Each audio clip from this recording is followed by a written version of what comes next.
नमस्कार मित्रांनो, मुरंबा मालिकेच्या आजच्या भागामध्ये आपण पाहणार आहोत की आता इरावती ही आई आजीला समजावत असते. इरा म्हणते की मॉम, अगं तुझ्या आतमधली निगेटिव्ह एनर्जी जर नाहीशी झाली ना तर घर कसं अगदी शांत होईल आणि सगळेजण आनंदी राहतील. कारण त्याचं काय आहे ना, तू घरातील कर्ता पुरुष आहे आणि तेव्हा तुझ्या आतमधली जर निगेटिव्ह एनर्जी गेली तर मग सगळीकडे आनंदीचा आनंद असेल. आई आजी म्हणते की अगं काय बोलतेस. आणि त्यानंतर आता इरावती म्हणते की मॉम, हे सगळं आर्टिफिशियल आहे. आई आजी म्हणते काहीही बोलू नकोस. आणि तेवढ्यात आता माही ही चिडचिड करीत तिथे येते आणि म्हणते की काय चाललंय हे. आणि सगळेजण मलाच वाईट ठरवतात, सगळेजण माहीबद्दल वाईट बोलतात, ते मला अजिबात नाही आवडत बरं का. असे आता माही ही इरावती आणि आई आजी समोर बोलते. आई आजी म्हणते की म्हणजे अच्छा, रमा बनून तुला या घरात यायचं आणि माहीबद्दलसुद्धा सगळ्यांनी चांगलं म्हटलं पाहिजे, असं कसं होईल. तेव्हा आता माई म्हणते की का नाही होणार. माई म्हणते की जेव्हा तुम्हाला गरज होती तेव्हा मी तुम्हाला हवं तसं वागले, अगदी तुमच्या मनासारखं. आणि मी सगळ्यांबद्दल चांगलीच वागले आणि चांगलीच बोलली. मग आज असं अचानक काय झालं की जेणेकरून सगळेजण माहीबद्दल वाईट बोलतात. इरावती म्हणते की अगं तू गैरसमज करून घेऊ नकोस, तू चांगलीच आहे, तू स्मार्ट आहे. पण ना, आपण रमाची कंपॅरिझन करतो, ती रमा घाणेरडी आहे, बीट आहे. आता 4 लोकात माहीला वाईट म्हटलं तर तू वाईट होणार आहे का, अशी इरावती आता माहीला समजावते. ते ऐकून आता आई आजी इराला म्हणते की तिला तू काहीही सांगू नको, उगाच ती शेपारून जाईल. आणि आई आजी म्हणते की मला माहिती आहे ना, हिला दारू पिण्यासाठी ही माझ्या कपाटातून बाटल्या चोरायची. तर आता इरावतीकडे बघत आई आजी म्हणते की तेव्हा तूच हिला समजून सांग. इरावती म्हणते की हे बघ माही, तू एकदा जोराचा श्वास घे, तुझ्यातील निगेटिव्ह एनर्जीसुद्धा बाहेर आली पाहिजे. आणि इकडे आता साई आणि त्याची आई आता रामाला दूध गरम करून देते. आणि आता प्रेमाने साईची आई आता रामाला ते दूध देते, पण रामा ते घेण्यासाठी नकार देते. रामा म्हणते की मला ना कुणावरती ओझं बनून नाही राहायचंय. आणि त्यानंतर आता साईची आई रामाला समजावते आणि म्हणते की खरंच तू खूप डेअरिंगबाज मुलगी आहे, निडर मुलगी आहे, पण जर तुला लढायचं असेल तर असं रडून नाही चालणार, तुला कणखर व्हायला हवं आणि तेही मनाने सुद्धा. तेव्हा रमा आता साईच्या आईकडे बघू लागते. आणि जोपर्यंत तू काही खाणार नाही पिणार नाही तोपर्यंत तू स्ट्रॉंग कशी होणार, अशी आता साईची आई रमाला समजावते. साईची आई म्हणते की अगं मला तुझ्याबद्दल वाईट वाटतं, कारण लेकीसारखं मी तुझं सगळं काही केलं. एक आई म्हणून मला काय वाटतं हे मी तुला सांगते रमा. तेव्हा असं उपाशी राहून कसं चालेल, असे म्हणत आता साईची आई रमाला काढा प्यायला सांगते. रमा आता साईच्या आईकडे बघते आणि रमाला काय करावं ते कळत नसतं, पण साईच्या आईचं बोलणं आता रमाला मात्र समजलेलं असतं. इकडे आता इरावती ही सीमाकडे येते आणि आता इरावतीला बघताच आता सीमा म्हणते की तुम्ही इथे काय करताय. तर आता इरावती म्हणते की अहो असं काय करताय, आता कसं वाटतंय तुम्हाला, बरं वाटतंय ना. तर आता लगेच सीमा म्हणते हो मला बरं वाटतंय. आणि आता इरावतीने सीमासाठी खायला बनवून आणलेली असते. तर आता सीमा म्हणते नको मला. इरावती म्हणते की असं न खाऊन उपाशी राहून कसं चालेल, थोडं खायला हवे. आणि त्यानंतर आता प्रेमाचं नाटक करत आता इरावती सीमाला स्वतःच्या हाताने खाऊ घालते. त्यानंतर आता सीमा देखील थोडीशी खुश होती. तर इरावती म्हणते की तुमच्याशी एक बोलायचं होतं. तर सीमा म्हणते की बोला ना.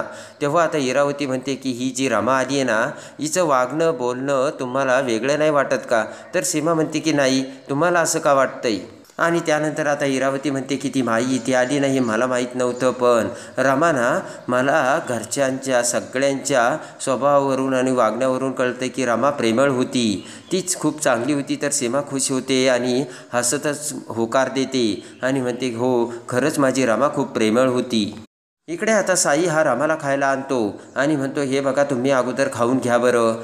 त्यानंतर आता साईने समोर ताट ठेवलेलं असतं. साई म्हणतो की तुमच्या तब्येतीसाठी तुम्हाला जेवण करावं लागेल. आता रमाला राग येतो आणि रमा पटकन त्या ताटावरती बसते आणि त्या ताटातील मिरच्या आता खाऊ लागते. तेवढ्यात आता साईची आई तिथे येते. तर साई आता त्याच्या आईला खुणावतो आणि म्हणतो की माई मला सांग नाही, मिरच्या ह्या तब्येतीसाठी चांगल्या असतात का, आणि ह्या मिरच्या बघ किती पटापट खाऊ राहिल्यात. आता रमाला तिखट लागत असते. आणि आता साईची आई म्हणते की बाप्पा रमासुद्धा ना या मिरचीसारखी तिखट आहे ना, बघ किती कचाकच मिरच्या खाऊ राहिली. आणि त्यानंतर आता साई हा रमाला प्यायला पाण्याचा ग्लास ठेवतो आणि म्हणतो घ्या पाणी लागेल तुम्हाला. हिरावती म्हणते की खरी रमा आली ना, तिने तिच्या नवऱ्याशी बोलायला हवं होतं आणि तिच्या नवऱ्याला समजावून सांगायला हवं होतं आणि तुमचीसुद्धा समजूत काढायला हवी होती, बरोबर ना. आता इकडे सीमा म्हणते की बरोबर आहे तुमचं, पण रमासुद्धा चिडलीच असेल ना, रागावली असेल.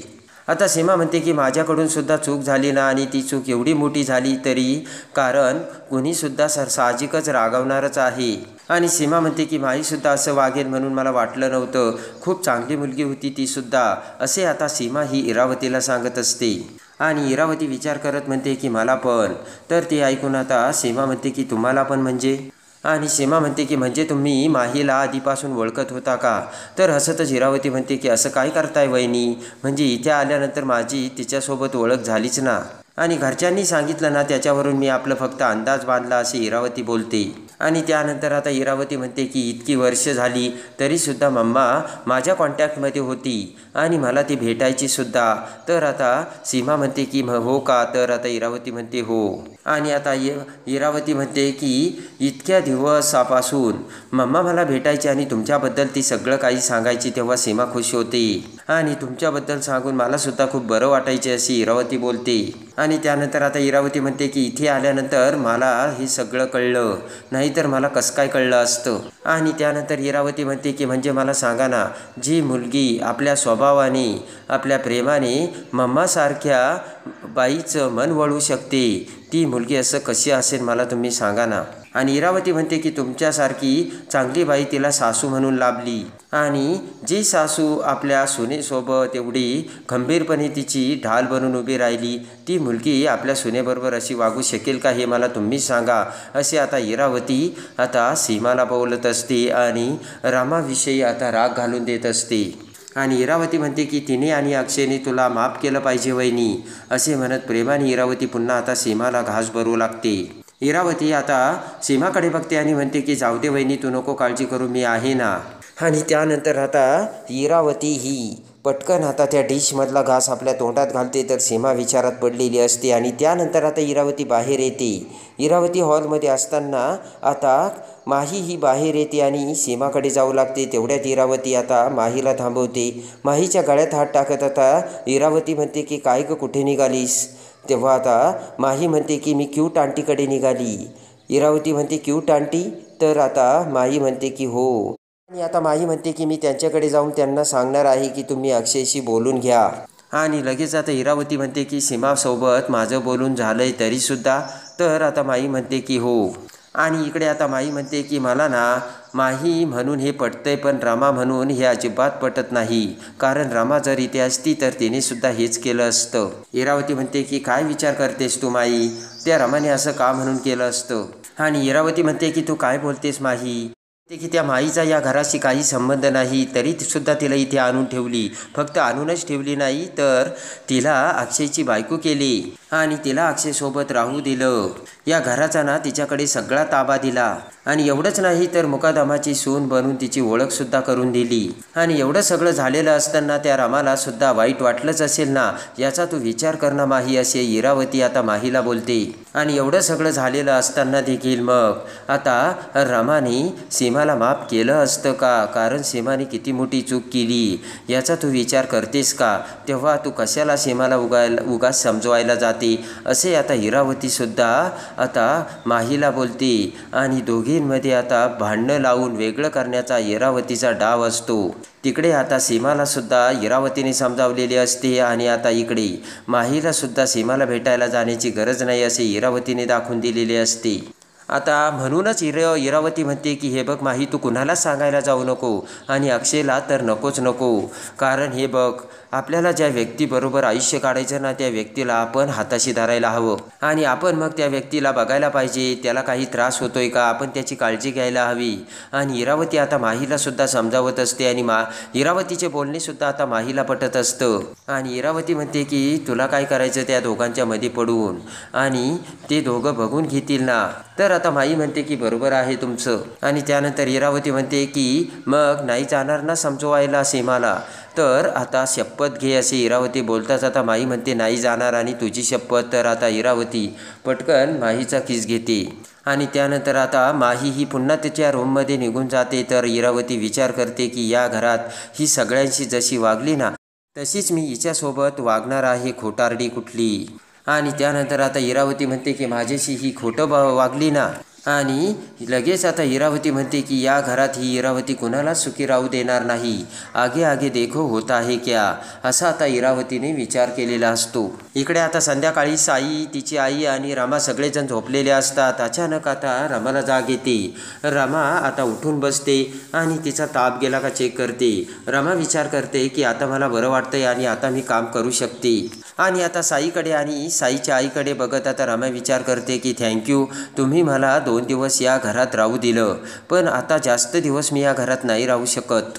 साईकडे बघत आता रमा विचार करते की मला ना अशा व्यक्तीची मदतच नको आहे ज्या व्यक्तीने माझा विश्वासघात केला आहे. आणि रमा पटकन आता तिच्या अंगावरचं पांघरून बाजूला करते. आणि त्यानंतर आता रमा पटकन उठून आता दरवाजा उघडून जाऊ लागते. आणि त्या दरवाजाच्या आवाजाने आता साईला जाग येते. साई हा रमाकडे बघतो. पटकन साई उठून रमासमोर येत म्हणतो की तुम्ही एवढ्या रात्री कुठे चालले आहात. तर आता रमा म्हणते की मला ना आता अजून जास्त उपकार नको आहेत. आणि आता रमा म्हणते की मी इथे आता राहू नाही शकत, कारण प्लीज मला आता इथे तुम्ही थांबू नका. आणि त्यानंतर आता साई म्हणतो की तुम्ही ऐका, आता पहाटेचे 5 वाजले, मी ना सकाळी तुम्हाला तुमच्या आईकडे सोडतो. तर आता रमा म्हणते की आईकडे का. तर आता लगेच साई म्हणतो की ती तुमची आई आहे हो. आणि आता रमा म्हणते की कुठली आई स्वतःच्या मुलीला ओळखत नाही, तेव्हा मी तिकडे जाऊन तरी काय करू. आणि रमा म्हणते की या जगात ना माझं कोणीच नाही आहे, मी फक्त एकटी आहे. आणि इकडे आता साई म्हणतो की तुम्हाला कळतंय का हे सगळं कोण करू राहिली. ही सगळी ती माही करू राहिली आणि तिने तुमच्या घरच्यांना सुद्धा विश्वासात घेतलंय. आणि रमा म्हणते की माहिती आहे ना मला, आणि त्याचा सुद्धा मला जास्त त्रास होतो आणि राग सुद्धा येतोय. आणि त्यानंतर आता रमा म्हणते की मी जसा त्या माहीवर विश्वास ठेवला होता तसा विश्वास तुमच्यावर देखील ठेवला होता. आणि घरच्यांबद्दल तर मला राग आहे आणि तो रागसुद्धा मला घालवायचा नाही आहे. आणि रमा म्हणते की हीच माझी ताकद आहे आणि त्यांची परतफेड केल्याशिवाय मी त्यांना आता सोडणार नाही. आणि इकडे आता दुसऱ्या दिवशी मुकादमाच्या घरात अभय आणि आनंदने वकील आणलेला असतो. आणि आता अभयाने सगळी कागदपत्र तयार केलेली असतात. अभय आता अक्षयसमोर ते कागदपत्र देत म्हणतो की हे बघ अक्षय, तू सगळं जे काही माझ्या नावावर केलं होतं ना ते सगळं मी तुझ्या नावावर केलंय. अक्षय म्हणतो की अभय काय. तर आनंद म्हणतो हे बघ मी काही जास्त ऑफिसमध्ये येत नाही. आणि आनंद म्हणतो की माझ्या नावावर जेवढी काही प्रॉपर्टी आहे तेवढीच आम्हाला पुरेशी आहे, पण हे बघ आता ऑफिसमध्ये लक्ष घालण्याची जबाबदारी तुझ्यावर आलेली आहे. आणि अभय म्हणतो हे बघ एवढी सगळी जबाबदारी माझ्या एकट्याच्याने हँडल होणार नाहीये. आणि अभय म्हणतो मी थोडीशी जबाबदारी घेईल आणि ती पूर्णसुद्धा करील, पण सगळी जबाबदारी माझ्याच्याने पेलवणार नाहीये. आणि अभय म्हणतो की मला या सगळ्या गोष्टीची जाणीव झाली आणि तेव्हा माझ्या लक्षात आलं की मला हे सगळं काही झेपणार नाही, पेलवणार नाही. आणि मग मला समजलं की अक्षय तू हा जो बिझनेस एकटा सांभाळतोय ना ती खूप मोठी गोष्ट आहे, हे नंतर मला कळालं. आणि अभय म्हणतो की म्हणून मला असं वाटतंय की या बिझनेसची लीडरशिप तू डिझर्व करतोयस. आणि अभय म्हणतो की म्हणून मी डिझर्व करतो, आईच्या नंतर हा बिझनेस तुझाच आहे अक्षय. तर आता इरावती दरवाजातून ते सगळं अभयाचं बोलणं ऐकत असते. आणि अभय आता ते पेपर्स अक्षयच्या हातात देऊ लागतो. आनंद म्हणतो की रमा म्हणाली ना आता सगळ्या गोष्टीची अक्षय पुन्हा एकदा नव्याने सुरुवात करायला हवी. आणि अभय म्हणतो दादा म्हणाला ना आपण एकदा अक्षय सगळं काही नव्याने सुरुवात करूयात. आणि अभय म्हणतो की अक्षय तू आता अजिबात मनात राग धरू नको आणि हे बघ कुणीच आता मनात राग धरणार नाही आणि सगळी काही सुरुवात आता आपण पुन्हा नव्याने करूयात. आणि अभय म्हणतो की ते काही नाही अक्षय, आणि मी सगळ्या पेपर्स बघून त्यावरती सह्या केल्या, फक्त तुझी सही राहिली अक्षय. आणि त्यानंतर आता ते पेपर्स अभय अक्षयच्या हातात देतो आणि म्हणतो की ही कंपनी ना फक्त तुझ्यामुळे एवढी वर गेली अक्षय, आणि यापुढे सुद्धा ही कंपनी तूच अशी चालू शकतोस अक्षय, असे आनंद बोलता क्षणी अक्षय आता ते पेपर्स आपल्या हातात घेतो. आणि पुन्हा अक्षयने त्या पेपर्सवर सही करून सगळी कंपनी आपल्या लीडरशिपमध्ये घेतलेली असते आणि कंपनीची सगळी जबाबदारी आता अक्षयने उचललेली असते. आणि अक्षयने आता सगळ्या पेपर्सवर सह्या केलेल्या असतात. इरावतीने दरवाजातून ते सगळं बोलणं ऐकलेलं असतं. आणि इरावती विचार करते की सगळी प्रॉपर्टी यांच्या काही बापाची नाही, अगोदर ती माझ्या मॉमची आहे आणि मग अर्धी माझीसुद्धा आहे.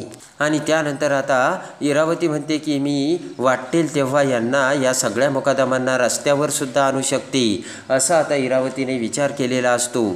इकडे आता अक्षय त्याच्या बेडरूममध्ये येतो आणि माहीला समजावू लागतो. इकडे आता अक्षय हा माहीला समजावतो आणि म्हणतो की माही आता सगळं काही व्यवस्थित होईल आणि पुन्हा एकदा आपण आपल्या संसाराला नव्याने सुरुवात करूया. ते ऐकताच आता माही खुश होते आणि माही विचार करते की आता मला आणि अक्षयला कोणीच वेगळं करू शकत नाही. इकडे आता साईची आई देखील आता रमाला समजावू लागते आणि इकडे आता साईची आई रमाला म्हणते की त्या माहीचा बंदोबस्त आता तुलाच करावा लागेल. तर आता साई म्हणतो की आता असं भेकडपानाने वागणं सोडून द्यायला हवं रामा तुला. आणि आता रमाने सुद्धा ठाम निर्धार केलेला असतो आणि माहीला धडा शिकवण्यासाठी आता रमा ही सज्ज झालेली असते. आणि इकडे आता अक्षय पुन्हा त्याच्या नात्याला नवीन सुरुवात करणार असतो. तर आता रमा ही माहीला कसा धडा शिकवणार आणि पुन्हा रमा ही स्वतःला सिद्ध करून स्वतःची ओळख कशी अक्षय समोर आणणार हे बघण्यासाठी आणि मुरांबा मालिकेच्या डेली अपडेटसाठी बेल नोटिफिकेशनवर क्लिक करून आपल्या चॅनलला लाईक करा, सबस्क्राईब करा.